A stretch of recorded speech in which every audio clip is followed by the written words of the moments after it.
जो भी विचार रखना चाहे वो अपना नाम जरूर लिखवा दें, क्योंकि आज की जो जयंती है वो हम सब के लिए महत्वपूर्ण है और अपने विचार हमें साझे करने चाहिए, क्योंकि ये जो जगह है ये सार्वजनिक जगह है, सबके लिए है। कोई यहाँ ये नहीं कि भी कोई चेहरा देख के बुला लिया हो, जिसको पता लगा वो यहाँ पर आया है और अपने विचार सबको रखने चाहिए। कोई गीत के माध्यम से रखे, कोई वक्ता के तौर पे अपना वक्तव्य रखे, किसी भी तरह से जो शब्द आप रखना चाहें वो आए। हमारे बीच में बहुत ही सम्मानित प्रोफेसर दलबीर सिंह जी रेडू अखिल भारतीय सर्व समाज जागरूक अभियान प्रतिनिधि के तौर पर यहाँ पर पहुँचे हुए हैं। मैं चाहूँगा कि वो आएँ और अपनी बातचीत रखें। बहुत ही सम्मानित साथी हमारे बीच में सम्मानित रेडू जी, स्वागत है आपका, अभिनंदन करें हल्के तालियों से।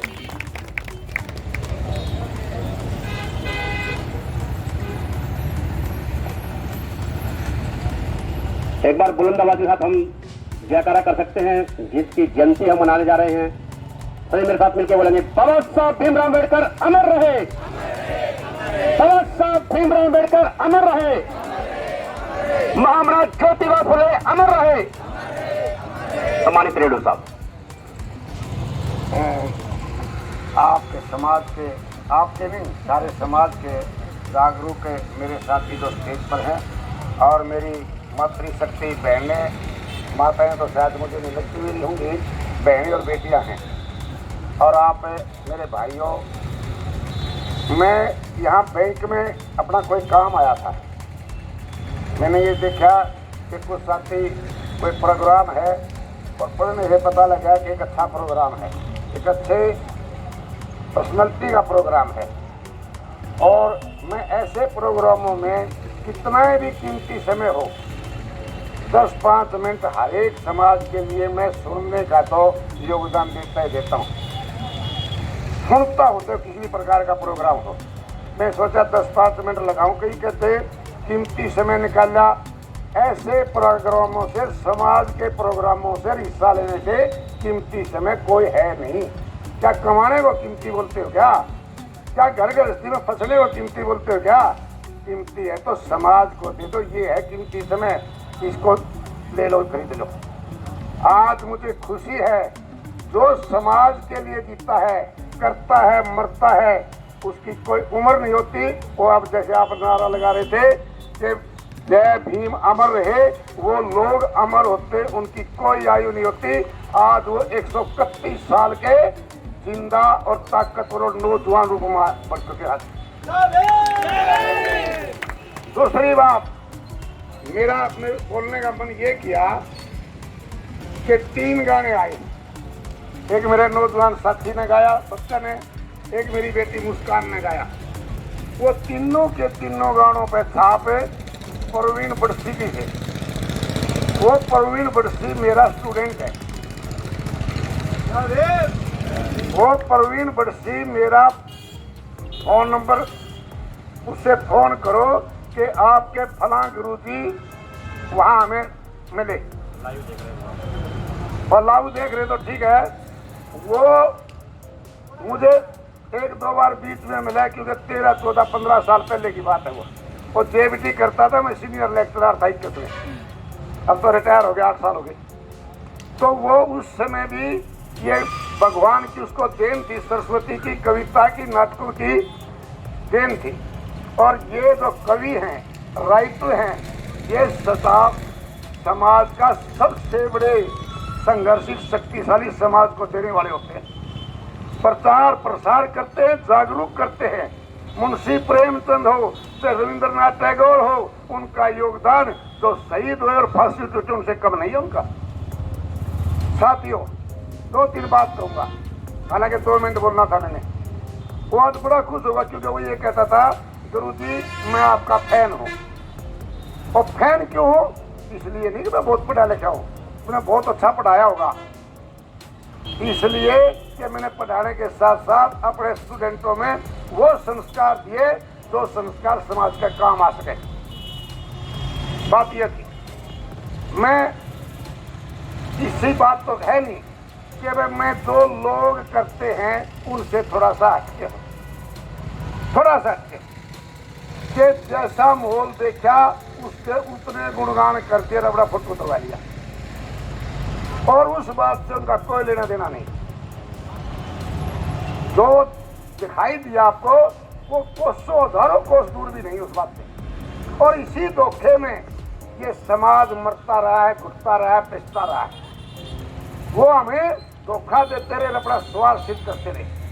बड़े दुर्भाग्य की बात है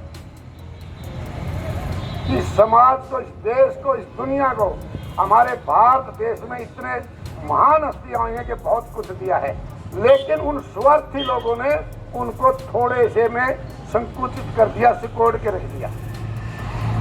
भीमराव जी, अगर मैं भाषण देने लगूँ तो 3 घंटे नहीं रुकूंगा। इनके ऊपर मेरा कोई मिशन में नहीं हूं मैं। कर्म योग किताब मेरे पास रखी है, गीता से भी फालतू है।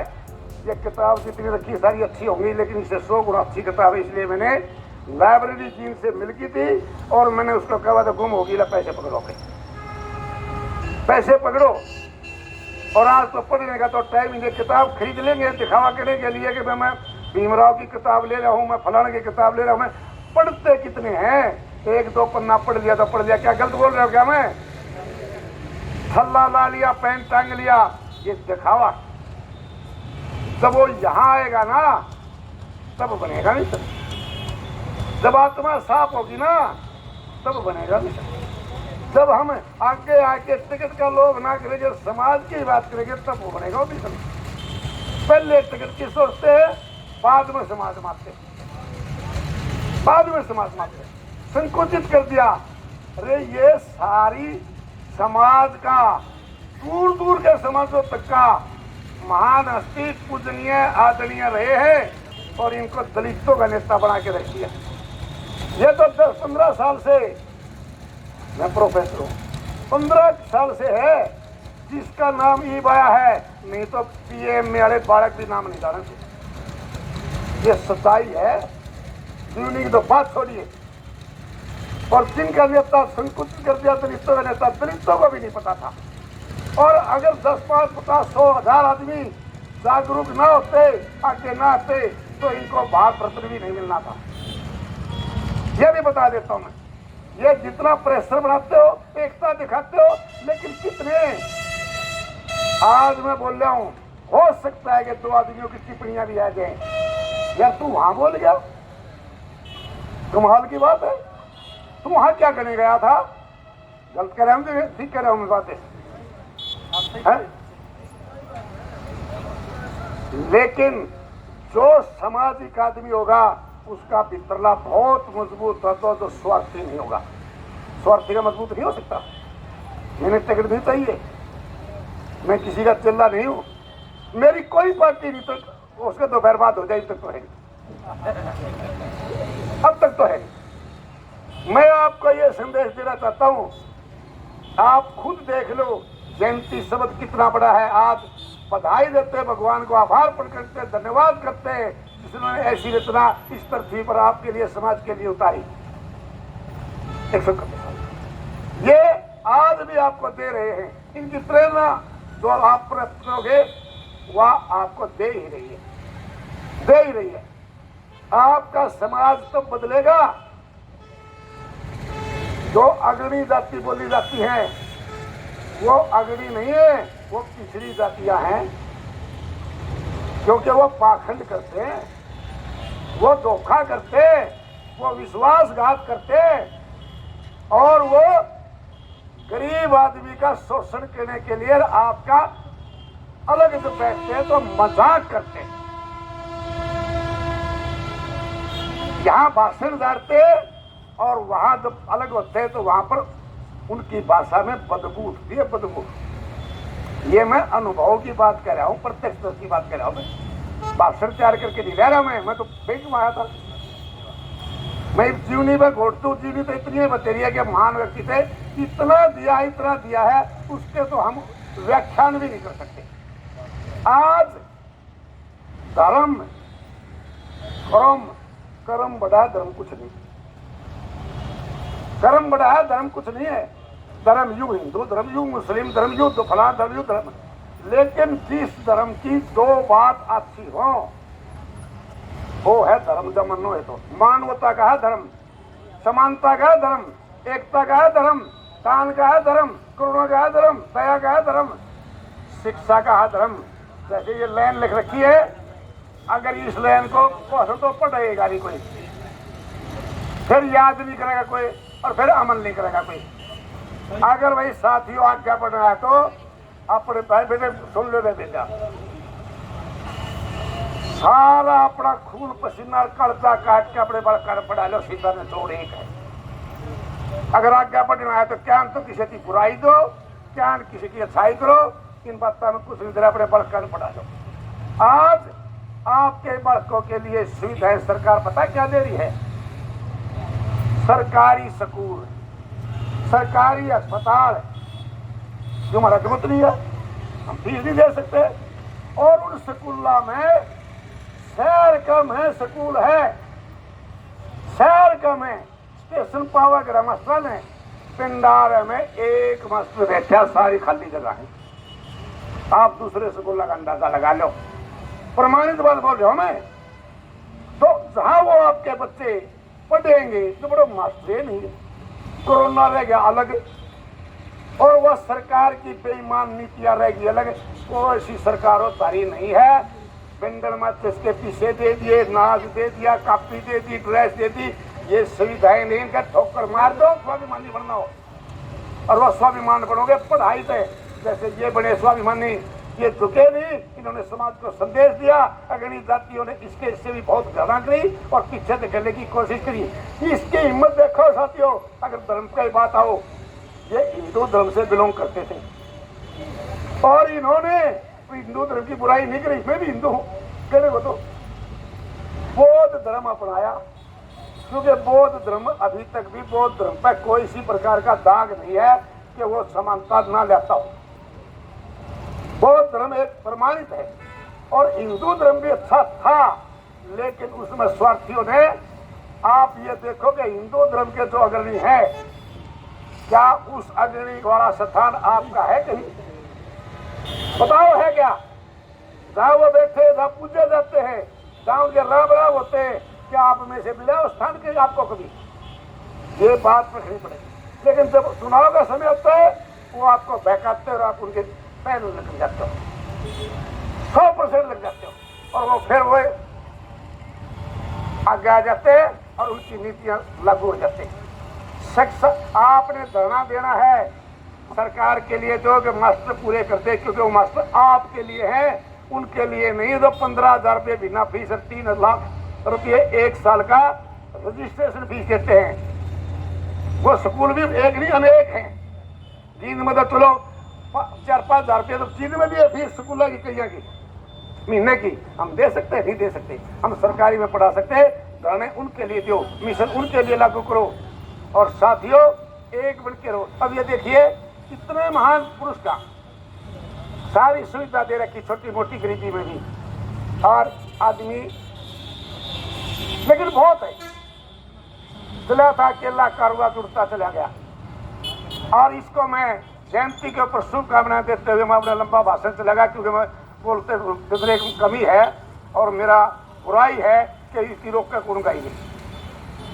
रंग वाले रंग से तस्वीर बदल देते हैं, कमा से निकला हुआ तीर बदल देते हैं, तुझसे अपने आप को नहीं बदला गया, भीम जैसे तो तकदीर बदल देते हैं। साथियों आखिर बहुत बड़ी बात है, तो आज मुझे यह भी खुशी हुई कि मेरा एक स्टूडेंट जो मुझे भूला नहीं है ना भूलेगा, कि उसके गीत सुने, लाइव देख रहा है तो और बढ़िया बात है। मैंने 50-100 सामाजिक संगठनों से जुड़ा हुआ और किसी भी संगठन में कोई पद नहीं, ये और सुन लो। और उसमें जो सबसे ऊंचा पद वाला है, अब उसकी हिम्मत नहीं कि मेरे को वो अपने से बड़ा ना मानना, क्योंकि मैं नहीं स्वार्थ। किसान आंदोलन का संयुक्त किसान मोर्चा जिसका नाम है 40 सदस्य थे, उसका मैं स्थायी मेंबर था। कि जो है ना है मोर्चा, मतलब हुए हैं तो मैं भी हूँ, हुए हैं तो मैं भी हूँ, हुए नहीं तो मैं भी कोई। और वहाँ पर भी मैंने ना मैं लाइट में आया, 2-4-10-5 इंटरव्यू आए होंगे, मेरे भाषण आए होंगे स्टेज पे, लेकिन ना मैंने टिकट चाहिए थी, ना मैंने नेता बनना था, ना मैंने चंदा देना था। चंदा तो मैं 150 जैसी मेरी कैपेसिटी है, हजारों जगह जाता हूँ तो 10-5 रुपये दे ही देता हूँ। तो साथियों में एक उद्धार अपना आप कर, नीचों ने जिन्हें दे कभी, नर आप या शत्रु अपना आप ही है मित्र भी। प्यार लेने की तक पहला अध्याय का पहला श्लोक है। कोई किसी का दुश्मन नहीं। अगर आपका कोई दुश्मन है तो आप अपने खुद के हो, क्योंकि आप अपने को जागृत नहीं कर रहे, आप उन बातों को नहीं छोड़ रहे। आज भी जिन्होंने शुरू करे थे वो दिखावे के ऊपर हो। 55,000 का सोना है किसी की गुंजाइश खरीदने की, फिर क्यों खरीदते हो? क्यों लाते हो टेंट शादियों में? क्यों बुलाते हो 500 आदमी का, तो 5 आदमी रोटियां का जोत लिया बड़ा? क्या सिद्ध नहीं का तो सब तक है, सिद्ध का नहीं सिद्ध का है? अगर मैं मेरे लड़के की शादी लोगों के हिसाब से करता तो मैं याद है इतने नाम मेरे 5,000 आदमियों का मेरा जोत भी था, 5,000 आदमियों रोटी खिलाने का। मैंने 5 आदमियों की शादी पिछली तैयार गई, तैयार नहीं करिए, पर परसों हो गई तैयार। सारे कहते कि कोड पर कर गया, ना कर गया, यू मेरा घर बसाना है, थोड़ा का बसाना बसाओ, उधारो झगड़ा करो, मैंने यू दिखावा नहीं करना था। समझ गए बात? या अपने वाला क्यों करो? मैं घर वालों को नाच गया कि कान का नाक का छोड़ के मैं सुनने का मैं नहीं भाषण दूँ, लेकिन उनने ले आए हुए हैं, लेकिन मैं शामिल नहीं हुआ। तो साथियों, शिक्षा पर जोर दो, एकता पर जोर दो और अपने आप को खुला करो। सब जातियां बराबर मान के सबका साथ लगाओ, सबको साथ लगाओ। और सारे नेता जाता का नेता बना के छोड़ दिया, छोटूराव भला तो सब क्या करा होगा ना। भीमराव दलितों का बना के छोड़ दिया, ज्योतिराव पिछड़ों का बना के छोड़ दिया। उनसे बचो जो पिछड़ों का नेता लेकर सत्य में दावा करे तरह दिखाई नहीं देती। उनसे बचो जो दावा करते लोग कहीं दिखाई नहीं देते। उनसे बचो जो यशपाल मलिक जैसे गद्दार हैं जो आज कहीं दिखाई नहीं देते। ये समझना होगा। और इस आंदोलन में भी फिर धोखा दिया है, किसानों को और मजदूरों को धोखा मिला। या बहुत ज्यादा हो गया, मैं माफी चाहता हूँ, लंबा भाषण हो गया। साथियों, एक बार फिर अगर आपने कुछ हासिल करना है शिक्षा के ऊपर और पाखंड से दूर रहना, शिक्षा को बढ़ाना और पाखंड को छोड़ना। धन्यवाद, बहुत बहुत साधुवाद। शिक्षा को अपनाना बाबा साहब का ही मूल मंत्र, और बाबा साहब ने भी यही कहा कि आधी रोटी खाओ, अपने बच्चों को पढ़ाओ। बहुत बेहतरीन संदेश के साथ रेड्डी साहब ने मार्गदर्शन किया। और हमारे बीच में मेरे करीब 35 साल से मित्र रहे हैं। जब हम पेंटिंग का, मैं पेंटर रहा हूं, पेंटिंग का कार्य हमने मिलकर किया। आज भी जींद की शान है पेंटिंग की, जब बात चलती है तो मेरे मित्र का नाम बड़ा आता है। वो अलग बात है कि 15 साल पहले मैंने पेंटिंग को छोड़ के स्टेज की दुनिया को अपना लिया और मैजिक की दुनिया में चले गए। और उसके बाद बाबा साहब के मिशन में कार्य कर रहे हैं। मेरे बहुत ही अजीज जींद में सलाह पेंटर के नाम जानाते हैं मिस्टर रामफल दहिया, वो हमारे बीच में है। मैं अभिनंदन करता हूँ। जींद के अंदर जब भी कोई सद्भावना की बात आती है, जैसे रामफल दहिया के बारे में थोड़ा बताना चाहूंगा।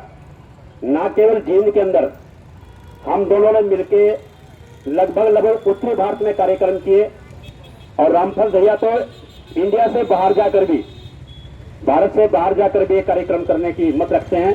जहां कहीं भी भाईचारे की बात हो, सद्भावना की बात हो, लोगों को जोड़ने की बात हो, रामफल दहिया पहुंचते हैं।